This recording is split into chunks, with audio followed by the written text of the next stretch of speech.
Assalomu alaykum. Mana 3 kun oldin bemorimizda bo'yin disk shurasi, ya'ni o'ng qo'l deydi og'riq. O'ng qo'lida kuchli og'riq bilan kelganda biportal endoskopiya bilan olib tashladik, ya'ni kesmalarsiz endoskopik operatsiya o'tkazildi, ya'ni 3 kun oldin grijasi olib tashladi. Bemorning o'ng qo'lida og'riqlar kuchli-da, o'ng qo'lingizda. Juda kuchli edi og'riq. Judayam agar chidab bo'lmas darajada kuchli edi-da. Uyda umuman u yoqdan bu yoqqa to'lg'anib og'riqqa chidolmasdim. Keyin men shu klinikani tanishlarimiz aytdi, shu yerga keldim, Xudoga shukr. Men bir kunda og'riqlardan xalos bo'ldim. Hozir yaxshi, o'zimni yaxshi his qilyapman. O'zim tashqariga chiqib, yurib kelyapman-da. Xudoga shukr, doktorlarga ming bor rahmat.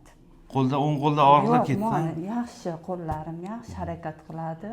Ancha yengilman. Avval kuchli og'riq bor edi, Yo'q, chidab kuchli og'riq yo'q hozir. Kuchli og'riq bor edi-da, juda kuchli edi. Sezmadingizmi operatsiyani? Yo'q, operatsiyani sezganim yo'q. Operatsiyadan ham yaxshi chiqdim. Umuman qaytqigim yo narkosdan chiqsam qanday ahvolga tushayotganman deb qo'rqardim-da men. Umuman unday holatlar bo'lmadi. Juda yaxshi his qildim o'zimni. Doktorlarga rahmat yana bir bora.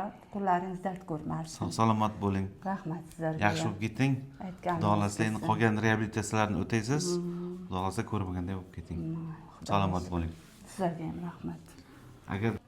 Agarda sizlarda bo'yin sohasida, bel sohasida grija qiynaydigan bo'lsa, bizga murojaat qiling. Sizlarga malakali tibbiy yordam ko'rsatishga harakat qilamiz. E'tiborlaringiz uchun rahmat.